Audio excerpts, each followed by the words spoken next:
Baik, selamat malam Mas Mbak Asisten Praktikum TKA. Jadi di sini perkenalkan kami dari kelompok A03 dari Praktikum TKA akan mengerjakan dari soal Praktikum TKA modul 2 mengenai Docker Compose. Jadi di sini saya dari Jada Fajar akan mengerjakan soal nomor 1 mengenai penyimpanan energi Arke Osia dan Penuma ini. Jadi di sini intinya bakal ada sebuah energi kolektor yaitu sebuah backend, terus ada Arke Core yaitu sebuah database Redis dan juga monitoring terminal dengan Nginx. Nah, terus kita diminta untuk menyusun Docker Compose dengan ketentuan yang terdapat tiga service yang tadi, Energy Node, terus ada Arke Core untuk Redisnya dan monitoring dengan uh, Nginx dan dalam satu network yang sama. Terus juga ketentuan untuk backendnya seperti yang ada di soal. Terus untuk database Redisnya juga mengikuti yang di sini kayak pakai image Linux yang Alpine, terus pastikan datanya itu nggak hilang pas dimatiin. Terus ada fitur health check juga. Terus yang di terminal monitoringnya yaitu pakai reverse proxy. Terus dia juga konfigurasi Nginx menggunakan bind mount. Nah, terus yang tadi awal yaitu nge-build dari lokal terus berjalan ketika si Arke core-nya atau database-nya itu dalam kondisi healthy, terus pakai variabel environment yang mengatur koneksi ke database, terus juga membatasi penggunaan memori maksimal itu 256 MB dan CPU-nya setengah atau 50% aja. Terus kalau misal nanti konfigurasinya berhasil itu sistem bisa diakses melalui browser pada localhost sekian, terus bisa nunjukin energi pada localhost 7070/energi.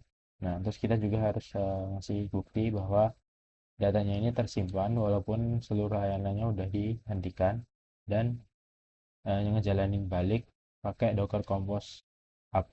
Pokoknya bisa di down, setelah di down itu nggak hilang dan setelah di up ya pasti masih ada. Oke, mungkin dari pengerjaannya mungkin saya mulai dari strukturnya dulu. Jadi di sini bakal ada yang pertama folder backend. Nah, isinya itu ada Docker file, terus ada juga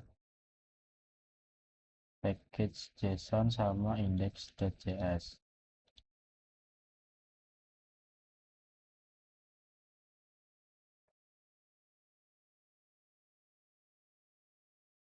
Sama index.js. Terus juga ada folder juga buat nginx-nya.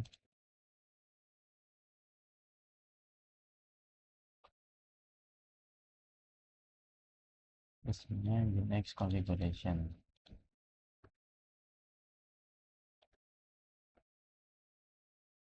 Terus yang terakhir ada file environment sama Docker Compose-nya.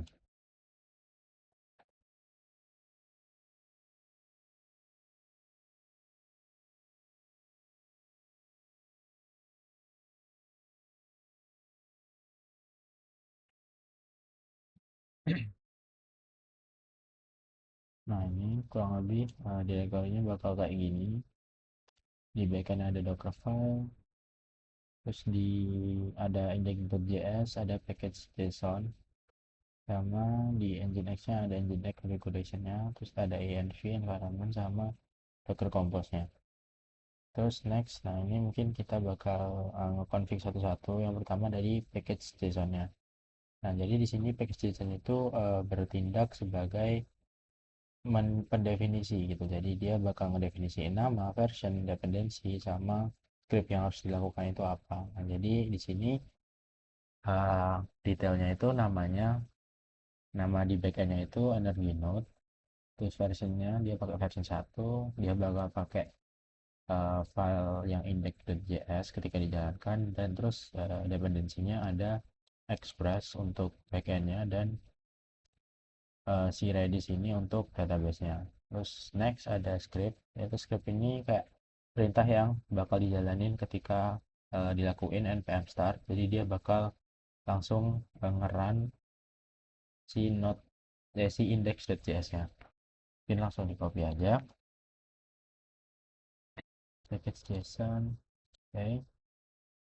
Terus next, nah selanjutnya di bagian backend masih di index, kita ubah di sekarang di index.js. Jadi index.js ini bisa dibilang sebagai source code utama di backendnya. Dia ini pakai Express, terus bakal ada post sama getnya gitu. Jadi di sini dia ngedefinisi importnya, terus dia ngedefinisiin host buat Redis-nya, terus Redis port defaultnya berapa.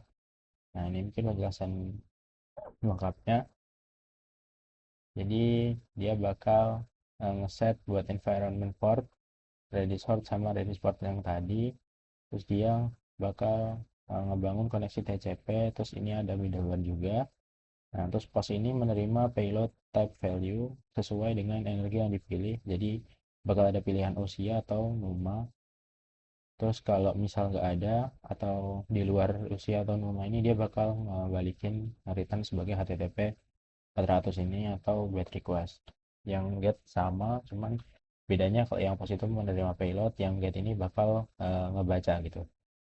Terus dia bakal ngejalanin port yang dikonfigurasi di kontainernya nantinya.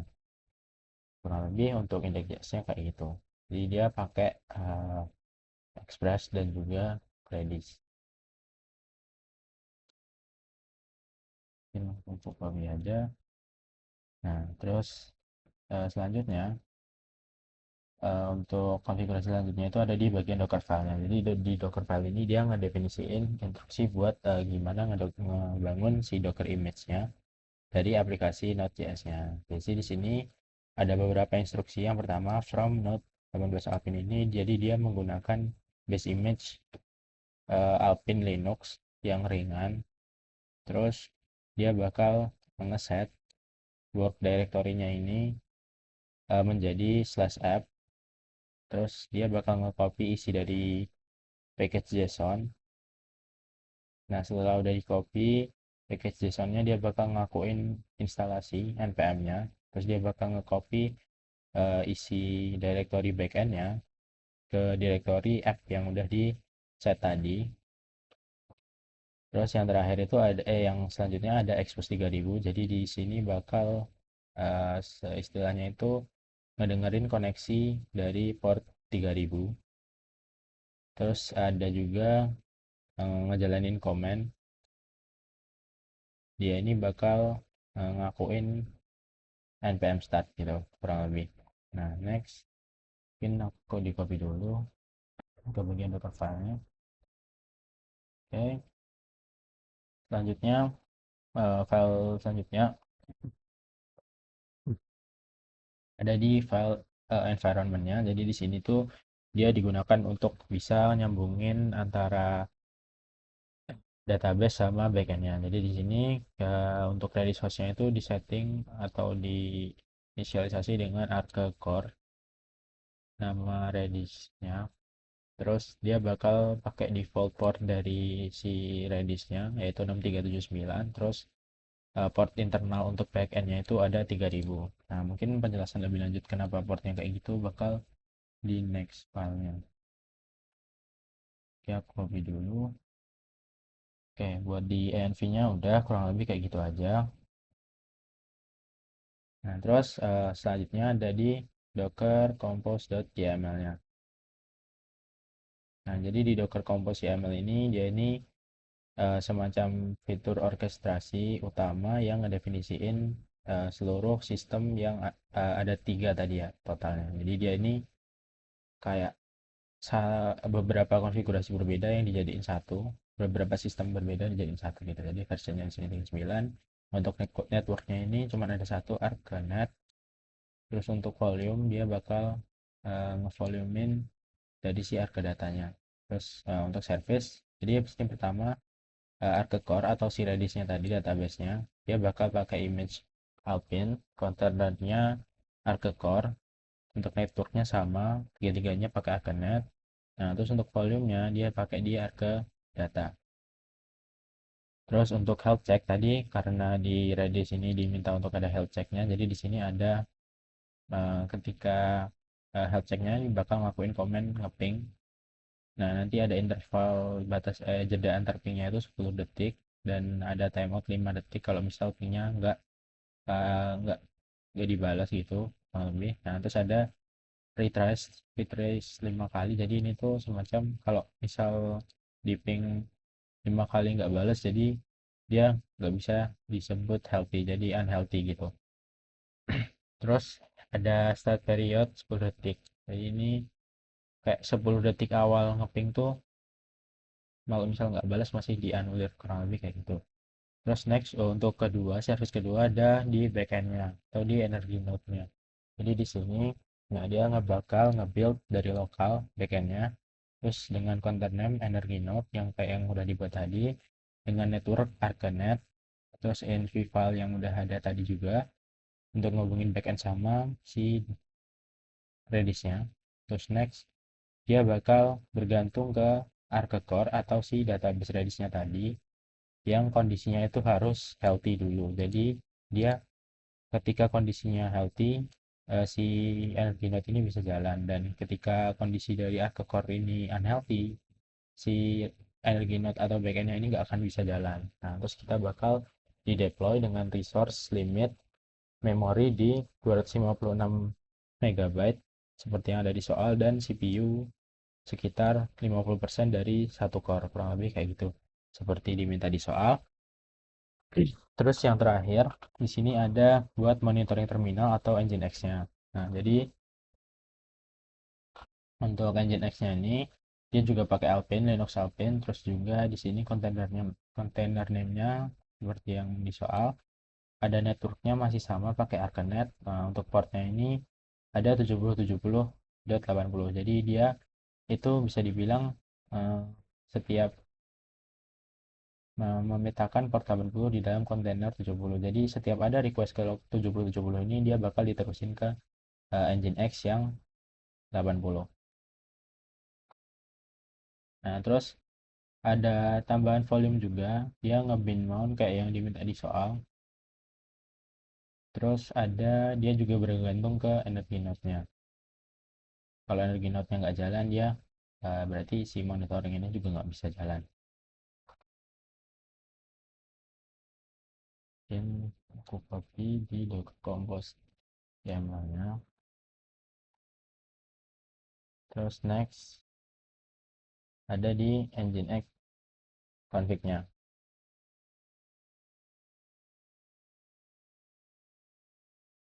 Nah, jadi di Nginx config ini dia bakal kayak nanganin ini emang kayak blok sederhana yang wajib ditulis gitu. Terus ini HTTP menandakan bahwa konfigurasi untuk HTTP server atau Nginx-nya. Nah, ini servernya bakal ngedengerin ke port 80. Nah, terus dia bakal uh, reverse proxy. Jadi intinya reverse proxy itu semacam kayak ngalihin untuk diperiksa dulu di eksternal baru bisa di internal. Jadi di sini case-nya itu port untuk eh, public itu atau orang awam itu di 7070. Jadi dia melakukan request ke 7070 dan diteruskan ke si portnya Nginx-nya.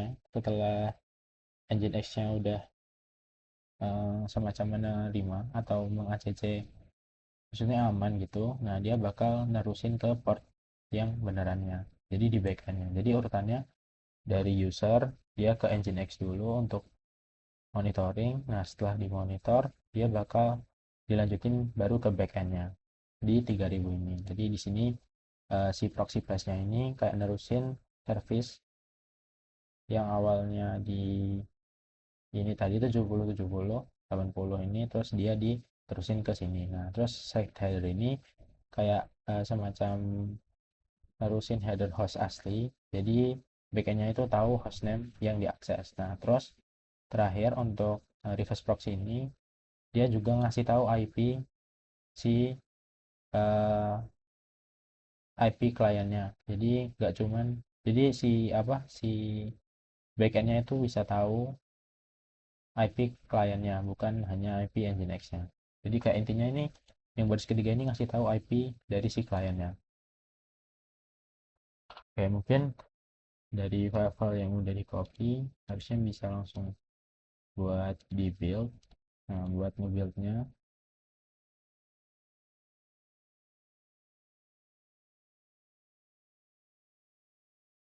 pakai misalnya aku pakai WSL.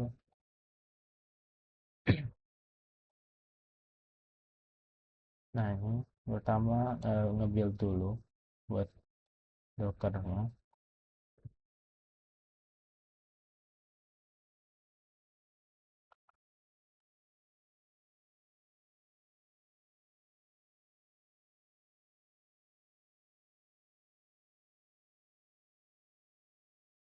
Nah, udah kalau udah misal kita mau cek statusnya bisa pakai Docker Compose PS. Nah, ini ada keterangannya buat yang Arc core-nya itu healthy, terus yang eh, energi node atau si backend-nya sama si Nginx-nya juga up. Jadi nggak ada masalah. Nah, terus misal kita mau lihat lognya bisa pakai Docker Compose log grep f. Nah, ini mungkin ada lognya. Nah, next mungkin kita bakal verifikasi untuk penyimpanan data dan API endpoint-nya. Jadi misal kita nge-curl, nah dia bakal keluar energi OSHA stored value-nya 999999. Terus misal kita post yang benuma,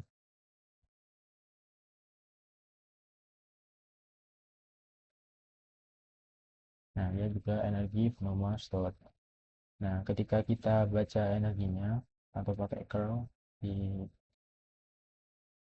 nah, dia nampilin keduanya yaitu statusnya itu stable, energi untuk Kausia sesuai yang kita post tadi ada 9999 dan yang penuma itu ada di 8888. Nah, ini juga harusnya bisa diakses. Nah, ini juga udah berhasil. Statusnya stable, energi untuk Kausia 9999 dan penuma 8888. Terus next, mungkin setelah udah berhasil di bagian ngepostnya tadi, post dan getnya, kita bisa langsung ngebuktiin uh, ketika nanti dimatiin itu nggak nggak terhapus gitu di Redisnya karena udah disimpan di Redisnya karena udah di volume juga. Jadi kita bisa langsung berhentiin dulu. Nah, setelah udah diberhentiin kita bisa coba untuk hidupin lagi atau ngapin lagi. Nah, setelah udah seharusnya nanti si datanya itu nggak akan hilang, jadi tetap ada. Nah, jadi datanya tetap ada ketika kita melakukan Docker Compose down. Nah, ketika apa datanya itu bakal kehapus ketika kita menambahkan step V-nya ini. Jadi dia bakal menghapus termasuk semua. Jadi data volumenya yang udah dilakuin tadi pun dia bakal hilang. Jadi bakal kosong lagi. Mungkin penjelasan untuk nomor satu kurang lebih seperti itu. Terima kasih. Mungkin bisa dilanjutkan teman saya untuk nomor dua.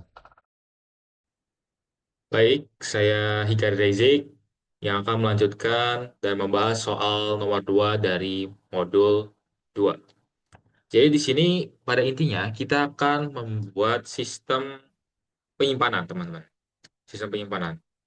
Nah, di sini ada beberapa ketentuan. Yang jelas ada 3 service, yaitu ada backend, object, storage atau min IO. Yang perlu diperjelas, min IO itu adalah sebuah tempat penyimpanan yang dikhususkan untuk file-file yang unstructured, kayak video, gambar, yang file-file besar gitu. Terus ada Nginx ini sebagai reverse proxy. Terus ini nanti harus dalam satu network yang sama. Nah, di sini ada beberapa ketentuan lain, beberapa port, kemudian di sini backend-nya harus ada file environment yang terpisah, terus ini nanti berdasarkan depends on dan health check. Jadi ketika uh, health check-nya itu sudah sehat atau ya intinya sudah aman, nanti bakal bisa dijalankan. Nah, di sini menggunakan Nginx yang terbaru dan lain sebagainya. Baik, untuk langkah pertama sebelum kita mengakses MinIO ini, kita akan oh ya sebelum itu perlu diingat kita download file zip yang ada di modul 2 di bawah situ. Jadi di sini sudah saya download dan juga kita lakukan unzip. Baik, kita bisa langsung ke Visual Studio Code. Nah, di sini dia. Kita langsung ke soldo. Nah, di sini ada backend dan Nginx ya. Dan untuk yang pertama kali kita perlu setup itu adalah kita perlu membuat file environment. Nah, jadi di sini, oh ada dua ya. Baik, kita pindahkan ke ini aja. Kita tunggu. Nah, jadi supaya lebih enak. Oke, udah lebih enak. Nah, jadi kita akan membuat file environment yang nanti akan berisi sebuah password dan juga port-port tertentu. Nah, untuk itu kita bisa copy dari sini. Di sini kita bisa, maaf, langsung saja kita copy dari sini, lalu kita paste. Nah, di sini yang pertama itu ada min.io endpoint itu sebuah nama. Nama ini itu nanti itu adalah object storage, yaitu ya nanti kita gunakan min.io itu sendiri. Min.io itu sebenarnya seperti kayak S3, cuma ini versi open source atau yang tidak berbayar. Terus kita sesuai dengan soal juga, di mana kita menggunakan port 9000.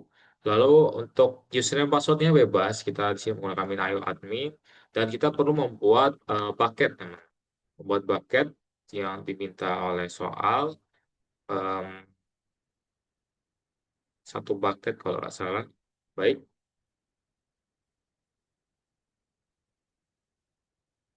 nah pastikan bucket sudah ada. Oke.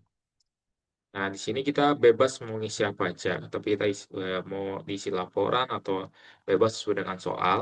Nah, setelah itu kita perlu membuat yaitu Docker Compose. Yang dimana Docker Compose itu adalah menjalankan beberapa service atau kontainer-kontainer. Yang dimana ada banyak service. Di sini ada 3 service. Nah, kita akan copy dari sini. Mohon maaf sebelumnya. Kita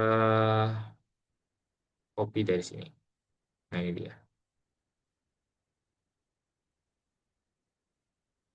Docker Compose. Oh, sorry. Jangan. Yap, kalau kita sebelum itu kita akan jelaskan dulu. Saya jelasin dulu. Yang pertama di sini ada version.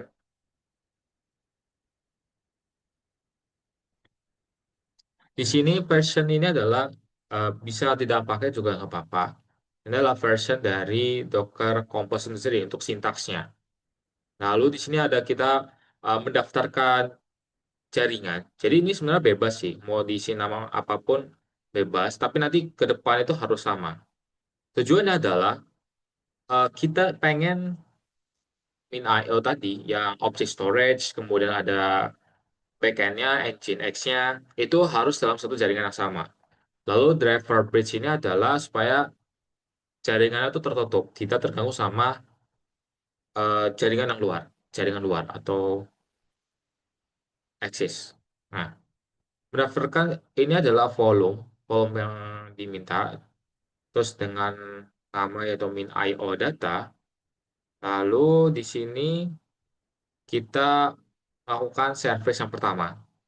Service yang pertama Ini sebenarnya ada urutannya. Jadi kayak objek storage dulu, terus nanti backend. Nah, nanti objek storage ini itu menggunakan image yaitu min.io. Lalu dengan comment server data, yang mana nanti ada folder data untuk mengaktifkan 9900 ini adalah GUI-nya. GUI. Lalu tadi sudah disebutkan networknya harus namanya sama, yaitu HelloNet, dengan port sebagai berikut, pintu portnya. Lalu di sini tadi volumenya itu adalah min.io data, tapi dimasukkan ke dalam kontainer folder data. Nah, di sini kita memasang health check yang diminta oleh soal. Di sini, kalau kita lihat di sini ada gunakan health check untuk memastikan objek storage siap digunakan.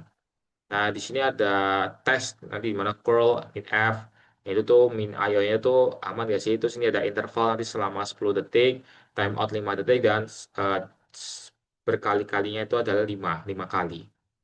Nanti kalau misalkan timeout itu nanti dia akan melakukan lagi, coba lagi gitu. Untuk service yang kedua itu adalah backend.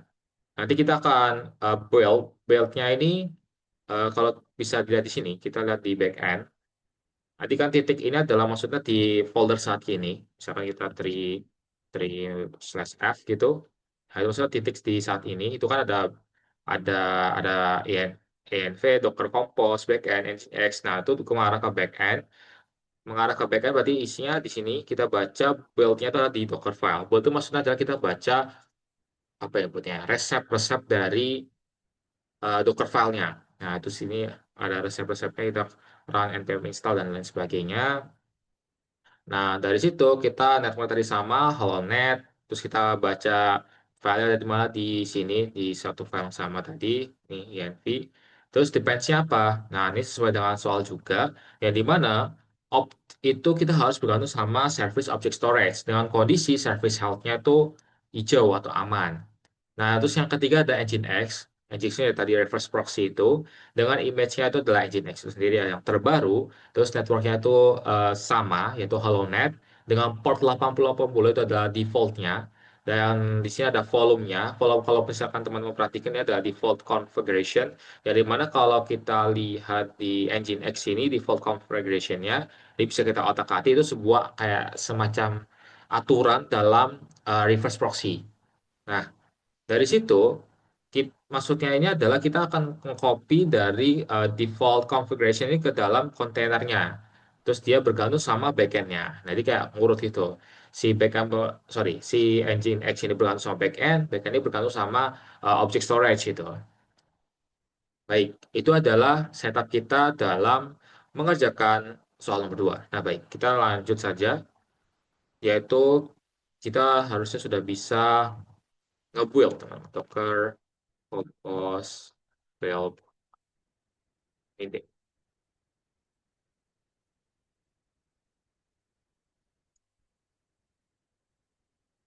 Oh, tidak perlu. Kan kontainer biasa. Oh, wait. Oh, sorry. Kita lupa nyalakan Docker Desktop. Teman-teman kok bisa lihat di sini, get for Docker Desktop. Ini makanya kok nggak aktif. Gitu. Makanya maksudnya, kenapa Docker nggak bisa? Nah, kita tunggu ya Docker nyala. Hold on. Starting the Docker Engine. Kita tunggu. Oke, ini udah bisa harusnya. Nah, sudah bisa teman-teman.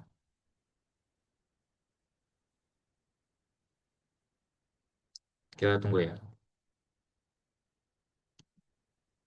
Oke, setelah ini kita akan sambil jalanin beberapa soal selanjutnya. Nanti kita bisa akses min.io, terus nanti kita pastiin bucketnya. Nah, kita mau coba upload filenya. Nah, kita bisa persiapkan Postman. Postman ini biasa digunakan buat backend, buat ngecek apakah backendnya jalan atau enggak. Terus kita ngetes kayak get get update, um, read dan sebagainya. Nah, dari situ, oh hold up, kita allow dulu. Nah, ini sudah dibuatkan beberapa kontainer. Kalau kalau misalnya mau recheck juga bisa di sini. Di sini kontainernya nyala dan di sini sorry di oh enggak kan masih baru kontainer boardingan. Oke, sorry. Nah, kita bisa cek di sini harusnya dia udah bisa. Oke, laporan misi masih kosong ya, aman. Oh, nggak ada password nih. Apa karena aku belum hapus sketch? Bentar teman-teman. Em, Coba kita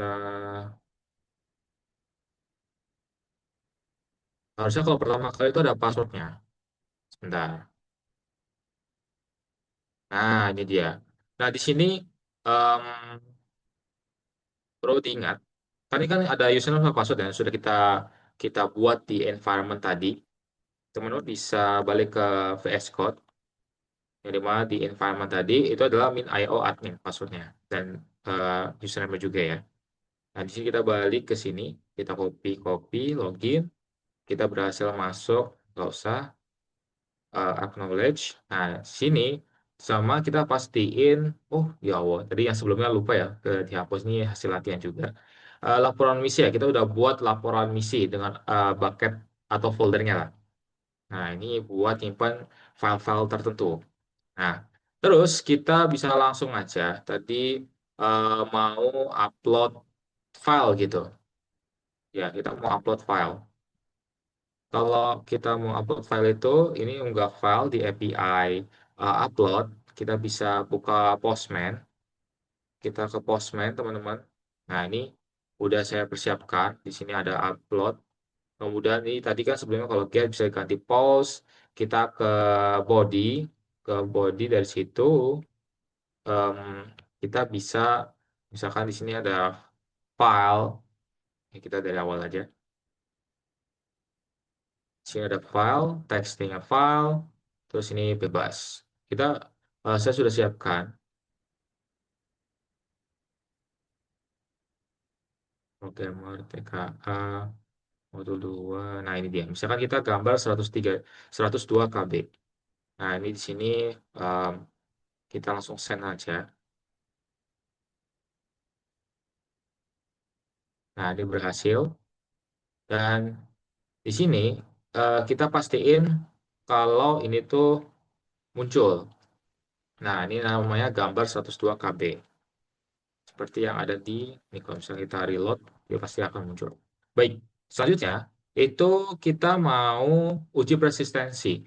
Uji persistensi itu kita harus di mana mematikan, kemudian kita nyalakan lagi.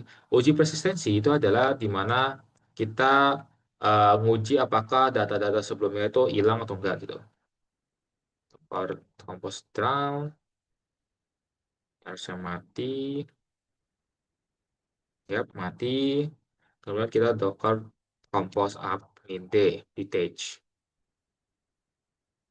Oh iya, kita lupa ya. Gak apa-apa deh. Mau ditutup dulu harusnya. Nah, kita cek. Masih created ya. Alt, nah started. Nah, oke sip. Sorry. Kita bisa cek. Nah, udah nyala. Lanjut. Ini kan tadi sebelumnya. Oh iya, belum dicek yang sini. Ini masih ada, teman-teman. Masih ada. Kemudian kita lanjut. Yang ini juga masih ada. Baik. Bisa lanjut ke akses kembali. Udah aman. Pastikan Pastikan file sudah diunggah atau tersedia misalnya dihentikan. Ya, aman tadi sudah. Itu sudah. Itu adalah soal nomor 2. Nah, ini ada soal bonus. Kalau misalkan kita lihat di sini, ini sebenarnya kalau kita unggah, sorry, unggah sesuatu, misalkan, em, kita buat lagi, file, file, ini kalau kita coba, itu dia nggak bisa karena terlalu besar. Nah, bagaimana cara kita mengubahnya agar supaya ini tuh kita bisa ngupload. Nah, itu kita teman-teman bisa atur di default configuration, di mana itu adalah bawaan dari Nginx. Nah, di sini kita bisa atur sebenarnya ini bebas mau 100 MB atau mau berapa MB atau mau berapa giga. Misalkan aku 20 MB lah atau 50 MB aja. Nah, ini kita Ctrl S, eh lalu bisa melakukan Docker restart compose atau Docker compose restart Nginx. Fokus ke service-nya aja, nggak perlu langsung down semua. Jadi kalau udah di restarting, nah kalau kita coba upload lagi, dia berhasil mengupload web Figma 14 MB. Oh iya, sebelumnya kita cek di sini ya. Ini kan tadi 102 KB, di sini 14 MB. Oke, sudah aman. Itu adalah soal nomor 2 dari modul 2. Sebelumnya kita cek di sini lagi, terus kita cek di sini lagi. Saya cek lagi terakhir. Baik, itu adalah soal nomor 2 dari modul 2. Mungkin sekian dari saya. Terima kasih. Bisa dilanjut oleh teman saya. Oke, terakhir kita masuk ke soal nomor 3. Jadi pada soal ini, kita diminta untuk membuat sebuah proyek sistem identitas digital yang akan menampilkan nama dan NRP dari kelompok kami dengan menggunakan aplikasi web berbasis Python Flask dan juga database MySQL. Jadi tadi kurang lebih outputnya kurang lebih seperti ini. Jadi ada heading nama mahasiswa, terus ada nama yang diambil dari database-nya, begitu juga dengan NRP yang berkaitan. Jadi langsung saja kita masuk ke soal yang A, di mana kita berhubung kelompok kami A03, jadi nama folder rootnya adalah project A03. Dan di sini ada beberapa subfolder lagi. Yang pertama itu adalah web, yang berisi dengan app.py ya. Jadi ini yang file webnya langsung. Terus ada requirement.txt ini kebutuhan yang perlu diinstal pada saat masuk ke Docker tadi. Ini sudah disediakan oleh soal di drive ini. Tadi kalau untuk soal nomor 3, yang ada di dalam drive ini cuma ada requirement.txt, di mana file lain itu kita harus membuatnya sendiri. Kemudian ada lagi Docker file ya, jadi juga pada data di subfolder folder juga ada setup.sql ya, yang berisi cara men-setup database-nya, dan juga ada di root directory-nya ada docker compose.yml. Ini sudah saya buat untuk direktorinya semuanya. Jadi kita langsung lanjut ke soal B. Jadi yang pertama adalah setup file untuk setup.sql ini. Jadi kita perlu membuat database bernama identitas kelompok kami A03, jadi identitas A03 dengan tabel anggota dengan atribut NRP sebagai primary key dan nama. Jadi sini kita buat, kebetulan kita tidak menggunakan create database pada file ini. Mengapa? Soalnya pada file lain di app.py sini kita sudah membuat database ya. Sini identitas A03 sesuai dengan yang di soal. Karena kalau kita membuat lagi di setup.sql, create database ini akan terjadi konflik. Jadi program webnya tidak akan berjalan. Jadi kita hanya membuat tabelnya, jadi create table ya, dengan NRP sebagai varchar 15, berhubung karena NRP kita jumlahnya 15 angka, primary key, dengan nama varchar, sini saya pilih angka random yang buat banyak buat banyak kata, yaitu 64, dengan statusnya tidak kosong, tidak boleh kosong. Terus kemudian kita insert namanya, values-nya, NRP sama nama dari kelompok kami, jadi ada saya sendiri, ada Muhammad Raka dengan NRP 15, ada Didia Reza Dawansyah dengan NRP 34, dan Hikari Disik dengan NRP 79. Itu untuk soal yang B. Langsung lanjut ke soal nomor C. Jadi kita langsung buat web Flash-nya ini, Python Flash ya, di app.py. Jadi yang pertama adalah import dependency-nya dulu, yaitu flash sama MySQL connector yang sudah ditetapkan oleh requirements.txt. Jadi akan import terlebih dahulu, terus kita buat app-nya. Di sini yang pertama adalah mencoba mengambil database terlebih dahulu untuk ditampilkan di webnya. Jadi yang sesuai dengan ketentuan soal, yaitu looping while true dan try except. Jadi get database ini akan mencoba terus-menerus sampai SQL database-nya berhasil terkoneksi. Jadi yang pertama itu adalah cek apakah DB-nya itu tidak ada di ini objek ini G.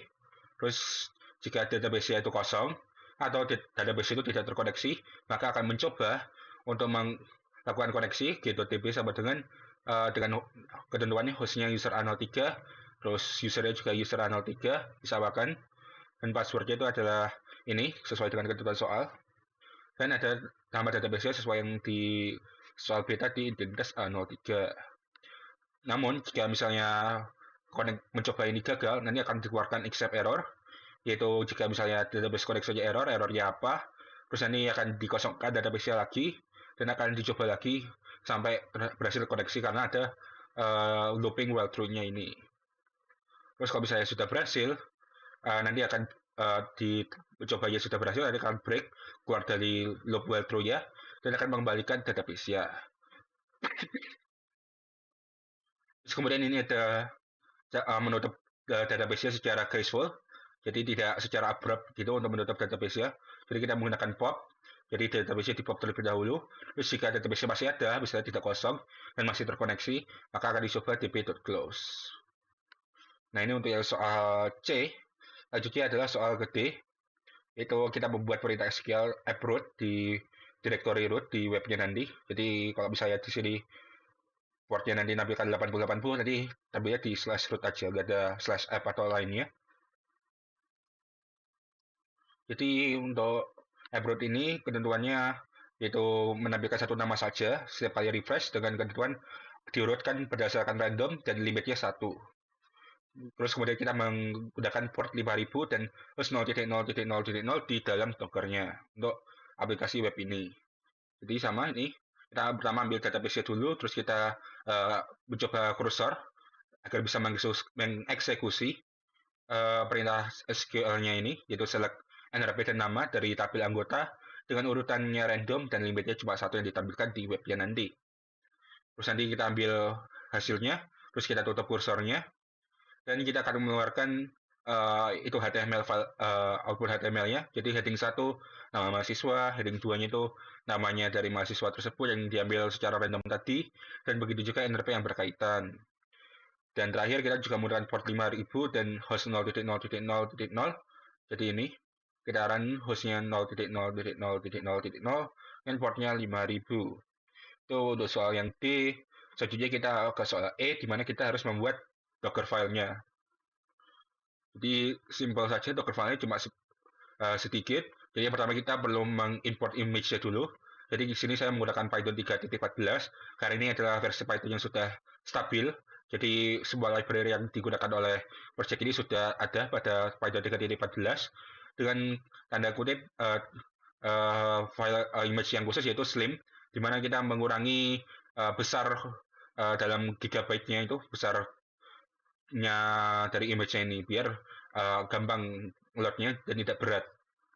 Mengapa tidak menggunakan yang ini slim? Ada satu lagi yang di bawahnya itu Alpine yang lebih ringan image-nya, itu tidak menggunakan soalnya beberapa library yang digunakan oleh project ini tidak ada di versi yang itu. Jadi harus menggunakan yang slim, di mana ini merupakan jalan tengah antara Alpine dan yang Python yang umum yang biasanya 3.14 tanpa ini.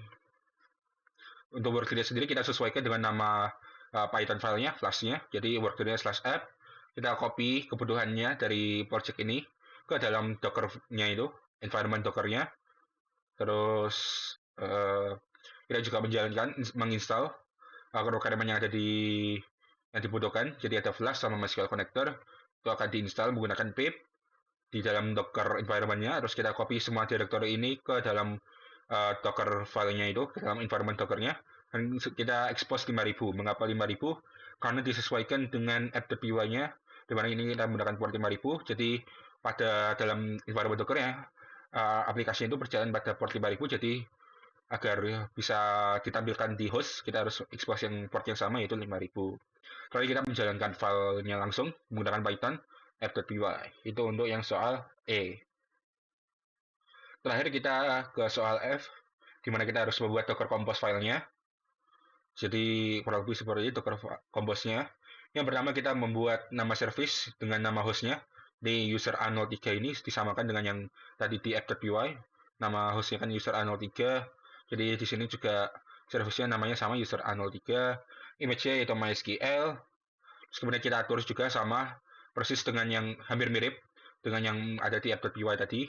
hostnya apa, username passwordnya apa, database-nya apa. Dengan tambahan ada MySQL root.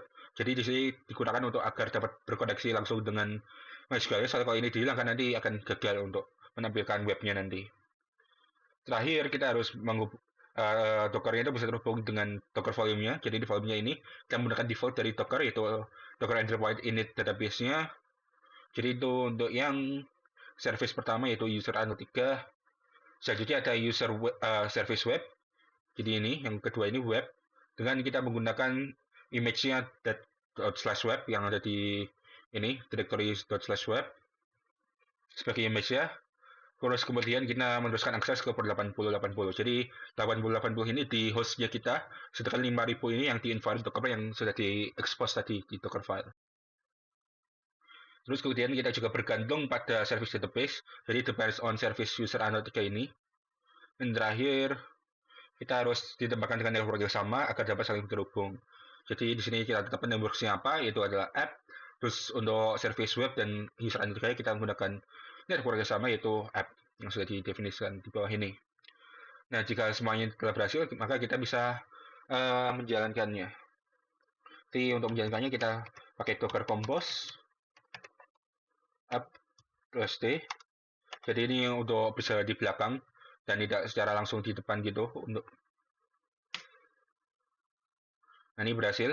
Sekarang kalau bisa kita pindah ke localhost 8080.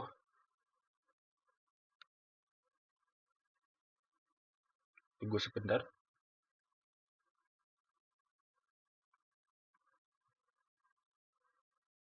Nah, ini akan muncul web yang sudah kita buat tadi. Dengan nama mahasiswanya, nama yang dipilih secara random, begitu juga penerbangan. Kalau misalnya kita refresh, ini akan muncul nama lain yang ada dan ditetapkan pada file SQL tadi. Jadi ini akan milih secara random, mungkin juga akan ketemu lagi ini berkali-kali munculnya nama yang sama. Itu kan karena dipilihnya secara random dan cuma ada jumlahnya 3. Kebetulan anggota kelompok kami, jadi yaitu dimaklumi. Jadi akan kalau di refresh terus nanti akan memilih secara random. Mungkin sekian untuk demonstrasi dari soal nomor 3, sekaligus menutup demo kami secara keseluruhan untuk modul 2. Bila ada salah kata mohon dimaafkan. Wassalamualaikum warahmatullahi wabarakatuh.